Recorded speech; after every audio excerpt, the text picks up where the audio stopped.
Dr. Angela Albers from the Stoken Animal Hospital, and I brought with me today my friend William to help talk about one of the most common, yet sometimes most frustrating diseases we see here, and that is allergies. There's three main types of allergies.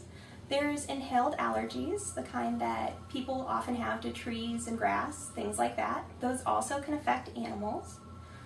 There's flea and parasite allergies, and those can happen in animals that have many fleas or even animals that just get one or two bites. And then there's the kind of allergy that William and I both share, and that's food allergy.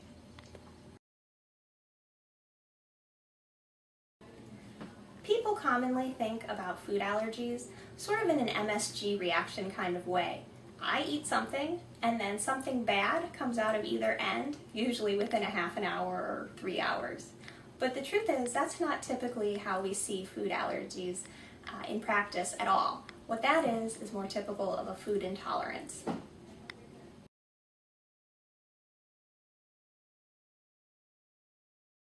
A more typical presentation for food allergies is actually how William showed up, and that's a cat who vomits intermittently, maybe once every 2 or 3 weeks, or sometimes you'll see cats that have diarrhea on and off, or dogs.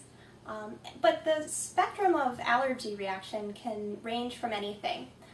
As an example from my own life, I'm actually allergic to orange cantaloupe, and about 3 or 4 hours after I eat it, I get a really severe migraine that can sometimes last a couple of days.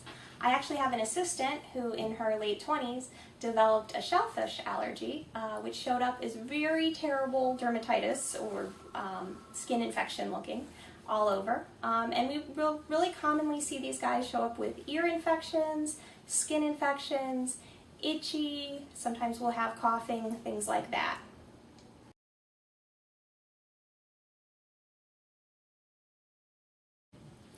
So one of the reasons that food allergy can be really hard to diagnose is there's a lot of misperceptions about it out there. When I gave my example of my orange cantaloupe allergy, you'd think that was something that I suffered from lifelong, but the reality is my uncle was actually a muskmelon or like an orange cantaloupe farmer. So growing up, we had tons of it for free. I ate more orange cantaloupe than probably most people will ever eat in their lifespan. But it wasn't until my late 20s that I actually developed the allergy.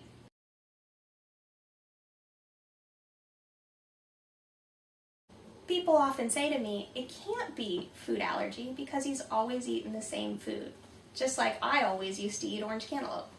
The more you're exposed to a protein or an antigen, actually the more likely you are to develop that allergy. Your body has lots of chances at that time to decide, I don't like that and I'm going to have a reaction to it.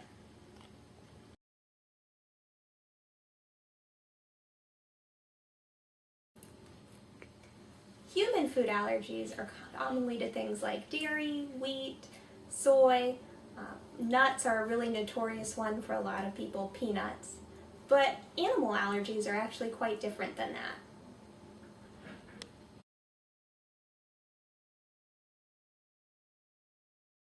The most common allergens we tend to see in dogs are things like beef, chicken, dairy, sometimes we'll see peanut butter, cheese, things like that. And in cats, we tend to see a lot of chicken allergies, a lot of fish allergies as well, and then to lesser extent things like beef.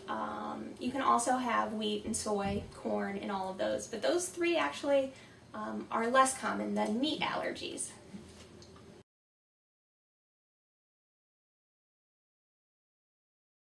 So an all-meat or an all-natural diet isn't really protection at all against food allergies.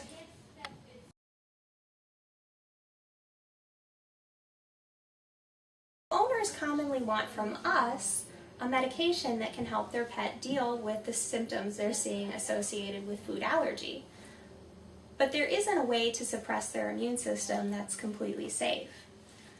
The best solution for food allergies actually is all natural, and that's putting them onto a diet that doesn't cause their immune system to overreact and cause symptoms like ear infection, skin infection, itching, coughing, diarrhea, vomiting, however your specific pet shows up with their symptoms.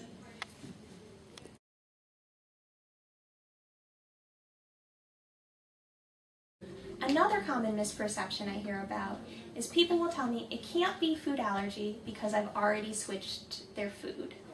I brought with me an example from human food of why that isn't always true. This is cornbread mix, but on the back it says, may contain almonds, Brazil nuts, cashew, eggs, hazelnut, macadamia nut, milk, pecans, pine nuts, pistachios, soybean, and walnut ingredients. Now, cornbread doesn't really contain nuts. What this usually means is that it was processed in a factory that also contains all of those other ingredients. And because food lines aren't completely closed, the pine nuts that may be going into a pasta sauce over here can cross-contaminate the food. That exact same thing can happen in pet food factories.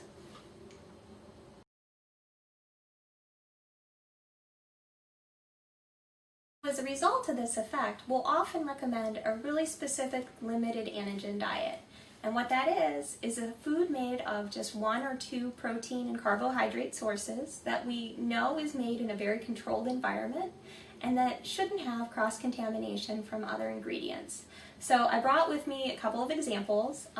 William here gets Royal Canin PV, which is potato and venison.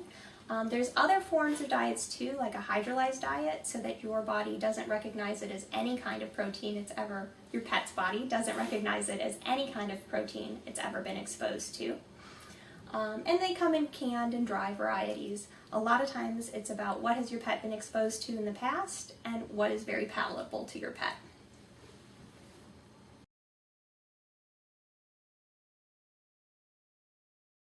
The hardest part about a limited antigen diet for owners is often that they can't feed anything outside of that diet, or else it could set their pet's symptoms back, sometimes for weeks on end.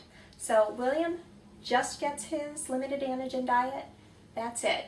If he wants a snack, sometimes, or a treat, sometimes we'll give him the canned variety, but he can't have any milk or cheese or any of the things that cats normally enjoy. But I kind of think of it as a trade-off. I'd rather he felt good all of the time rather than good for that 3 seconds that I'm feeding him a cookie. I hope my explanation of food allergies was helpful to you. And if you think your pet may be suffering from food allergies, or if you have any additional questions, you can feel free to call us here at Spokane Animal Hospital or Portage Animal Clinic. Thanks for listening today.